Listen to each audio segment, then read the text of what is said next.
Hi everyone, एक और नए वीडियो में आप लोग का स्वागत है। तो साथियों, आपने अभी तक पिछले वीडियो को नहीं देखा है तो जाइए चैनल के प्ले लिस्ट में, वहाँ पर आपको सभी वीडियो मिल जाएगा। और आप लोग इस चैनल पर नए हैं तो आप लोग इस चैनल को सब्सक्राइब करें, लाइक करें और शेयर करें।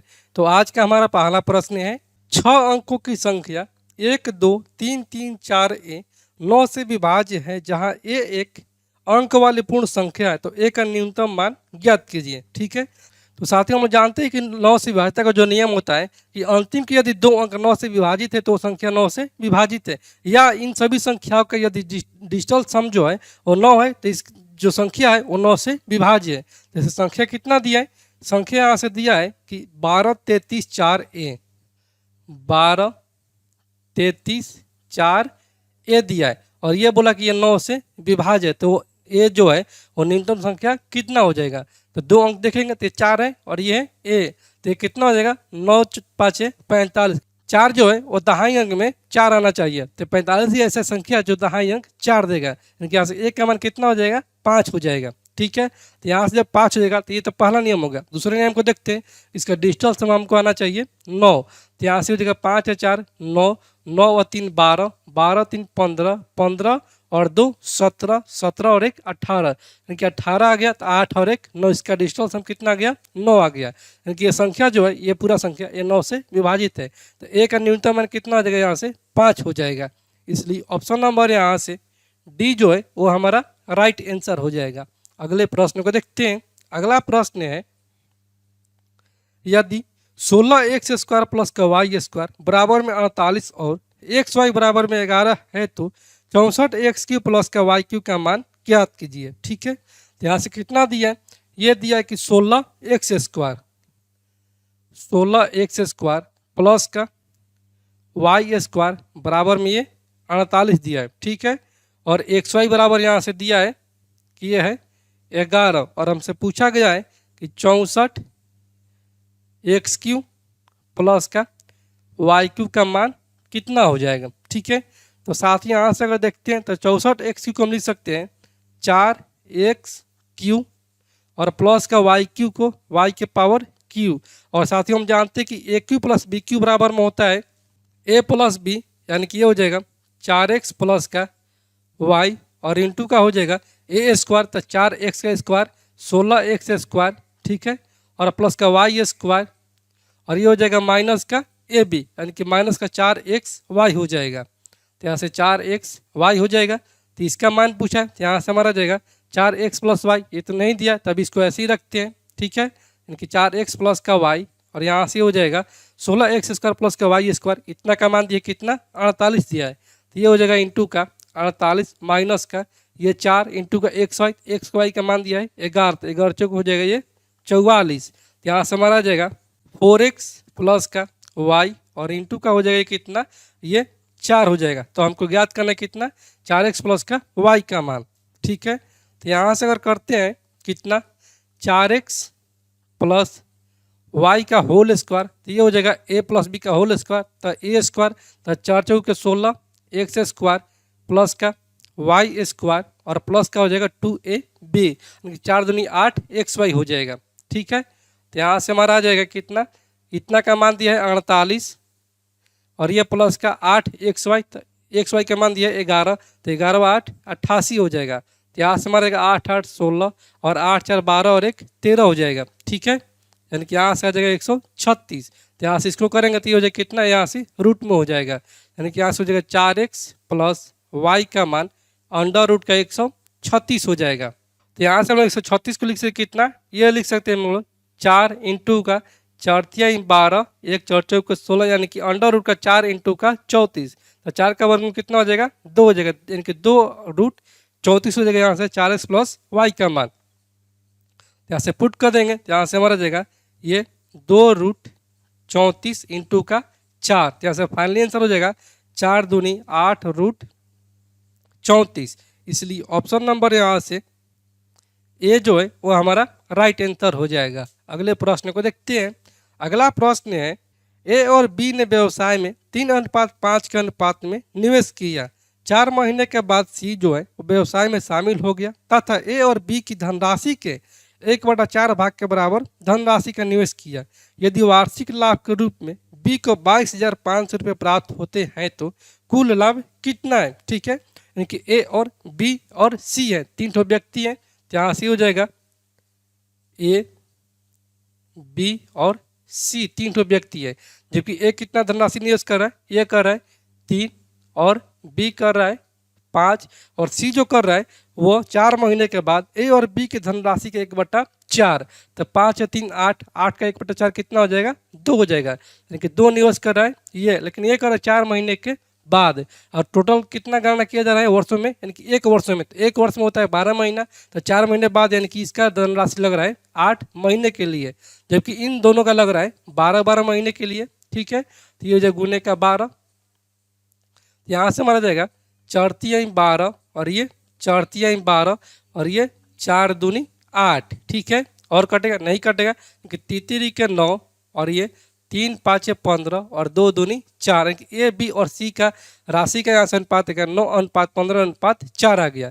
जबकि यहाँ से दिया है कितना, दिया है कि बी को 22,500 रुपये लाभ में से प्राप्त होता है। तो जो राशि का बंटवारा हो जाएगा ये इनके लाभ का बंटवारा जो हो जाएगा इनके राशि के अनुसार ही बंटवारा हो जाएगा। तो बी के कितना मिल रहा है, बी को यहाँ से मिल रहा है 22,500 रुपये, जबकि यहाँ से अनुपात में कितना मिल रहा है, बी को 15 मिल रहा है, यानी कि 15 का जो मान दिया है वो दिया है 22,500 रुपये। तो एक का मान कितना हो जाएगा, एक का मान 15 15 225, यानी कि 1500 हो जाएगा एक का मान।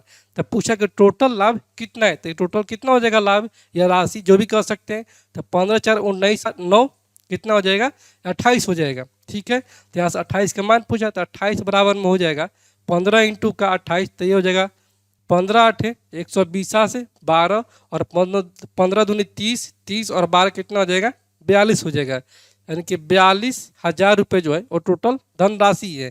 इसलिए ऑप्शन नंबर यहाँ से सी जो है वो हमारा राइट आंसर हो जाएगा। अगले प्रश्न को देखते हैं।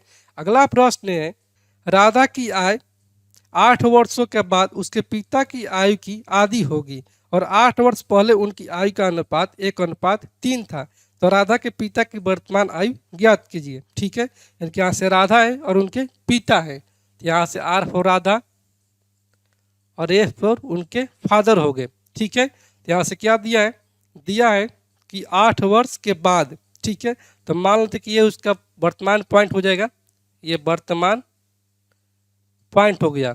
ठीक है, तो यहाँ से बोला कितना कि 8 वर्षों के बाद, यानी कि वर्तमान से 8 वर्षों के बाद, ये 8 वर्ष बाद की आयु का अनुपात कितना दिया है, ये दिया है कि राधा की 8 वर्षों के बाद उसके पिता की आयु की आधी होगी, यानी कि पिता जब यहाँ पर है फादर और राधा, पिता जब 2 है तो राधा 1 हो जा रही है। ठीक है, और फिर आगे है कि 8 वर्ष पहले, कि वर्तमान से 8 वर्ष पहले, तो 8 वर्ष पहले की आयु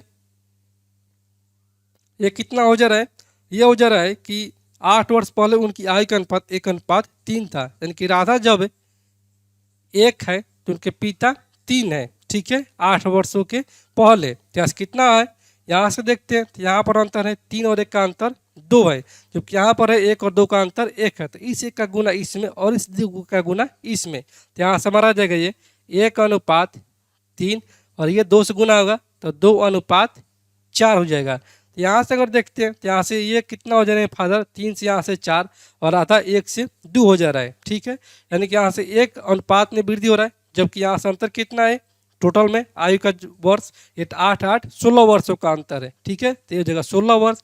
तो पूछा है किसका, पूछा है कि पिता की वर्तमान आयु कितनी है। ठीक है, तो से पिता की 8 वर्ष पहले की आयु कितना है, ये अनुपात में है 3, तो 3 बराबर में हो जाएगा 16 तिया 48, ये 8 वर्ष पहले का। तो पूछा कि वर्तमान में, तो 8 वर्ष पहले का, तो 8 वर्ष जोड़ देंगे तो हमारा जाएगा वर्तमान की आयु, तो 8 वर्ष इसमें जोड़ देंगे तो 48 8 कितना हो जाएगा, 56 वर्ष हो जाएगा, कि 56 वर्ष जो है वो पिता की वर्तमान आयु है। इसलिए ऑप्शन नंबर यहाँ से सी जो है वो हमारा राइट आंसर हो जाएगा। अगला प्रश्न है, यदि कॉट ए बराबर में 12/5 हो तो साइन ए प्लस का कॉस ए इंटू का कॉसेक ए का मान कितना होगा। ठीक है, तो यहाँ से दिया है कॉट ए बराबर में 12/5 दिया है। ठीक है, तो कॉट थीटा बराबर में होता है कितना, आधार बटा में लंब होता है। ठीक है, तो ये हो जाएगा आधार और बटे में हो जाएगा लंब, तो कौन कितना हो जाएगा कौन हो जाएगा यहाँ से 5 12 13, ये समकोण त्रिभुज के ट्रिपलेट्स है, कौन हो जाएगा यहाँ से 13। ऐसे भी हम निकाल सकते हैं, 12 का स्क्वायर 144 और 5 का स्क्वायर 25, तो 144 प्लस का 25 कितना हो जाएगा 169, तो 169 के वर्ग में कितना हो जाएगा 13 हो जाएगा, तो कौन हमारे यहाँ से आ जाएगा 13। ठीक है, तो पूछा है किसका, पूछा यहाँ से कि साइन ए इंटू का कॉसेक और गुने का, सॉरी यहां पर प्लस है, कॉसेक ए। ठीक है, तो कॉसेक ए से यहां से गुना करेंगे तो यहां से हमारा जाएगा साइन ए इंटू का कॉसेक ए प्लस का कॉस ए इंटू का कॉसेक ए हो जाएगा। ठीक है, तो ऐसे साइन ए इंटू का कॉसेक ए कैंसिल आउट हो जाएगा कि कॉसेक ए बराबर में होता है, यानी कॉसेक थीटा बराबर में होता है 1 बटा में साइन ए, जैसे साइन ए बटा में साइन ए, तो साइन ए कैंसिल आउट हो जाएगा, तो यहाँ से हमारा जाएगा 1 प्लस का ये कॉस ए, तो कॉस ए बराबर आधार बटा में कर्ण, तो आधार है कितना 12 बटा में कर्ण 13, और ये इंटू का ये कॉसेक थीटा बराबर में होता है कर्ण बटा में लंब, तो कर्ण कितना है 13 है, जबकि लंब यहाँ से है कितना 5 है, तो इसे 13 से 13 कैंसिल आउट, और ये 12 बटे में 5, तो 5 एलसीएम, तो 12 5 17 और बटे में हो जाएगा 5, इसका राइट आंसर। इसलिए ऑप्शन नंबर ए जो है वो हमारा राइट आंसर हो जाएगा। अगले प्रश्न को देखते हैं। अगला प्रश्न है, यदि 5450 रुपये को 12.5% प्रति वर्ष की दर से साधारण ब्याज पर निवेश किया जाता है तो कितने वर्षों में यह 8175 रुपये हो जाएगा। ठीक है, इनकी हो जाएगा, जैसे अमाउंट दिया है, तो अमाउंट कितना दिया है भैया, अमाउंट यहाँ से दिया है 8175 रुपया दिया है, जबकि मूलधन यहाँ से कितना दिया है, ये दिया है 5450 रुपया, और रेट दिया है 12.5%। तो साथियों हम जानते हैं कि ब्याज बराबर में होता है मूलधन माइनस का मूलधन, तो इसका अंतर कितना हो जाएगा, ये हो जाएगा 5। ठीक है, और ये 7 में से 5 जाएगा 2, और ये 81 में से 54 जाएगा, तो ये हो जाएगा हमारा 27। ठीक है, 27 से 25 हो जाएगा हमारा ब्याज, और ब्याज बराबर में होता है पी आर टी बटा में 100, कि पी हो जाएगा 5450 इंटू का आर कितना है 12.5% है, 125 इंटू का टी पूछा है, और बटे में हो जाएगा 100, और दशमलव हटाएंगे तो यहाँ से हो जाएगा बटे में 10, तो यहाँ से 1 0 से 1 0 कैंसिल आउट, और ये 25 5 125, और ये 25 चौके 100। ठीक है, तो यहाँ से हमारा आ जाएगा, इसको 5 से कटाते हैं तो यहाँ से हो जाएगा 5 25 2 5 चौके 20 2 5 25, और 545 से 545 कैंसिल आउट, यानी कि ऐसा टाइम जो हो जाएगा वो हमारा आ जाएगा 4 वर्ष है। ठीक है, इसलिए ऑप्शन नंबर यहाँ से बी जो है वो हमारा राइट आंसर हो जाएगा। अगले प्रश्न को देखते हैं। अगला प्रश्न है, वार्षिक रूप से संयोजित 9% प्रति वर्ष की दर से 2 वर्षों के लिए 8950 रुपये पर चक्रवृद्धि ब्याज कितना होगा। ठीक है, यहाँ से रेट कितना दिया है, यहाँ से रेट दिया है 9%, तो परसेंट को मुक्त करेंगे तो ये हो जाएगा 9 बटे में 100, जबकि यहाँ से टाइम कितना दिया है, ये दिया है 2 वर्ष। तो यहाँ से मान लेंगे कि मूलधन जो है, मूलधन है 100 रुपया, तो अमाउंट कितना है, अमाउंट यहाँ से हो जाएगा 100 से 9 अधिक, यानी कि 109 रुपया हो जाएगा।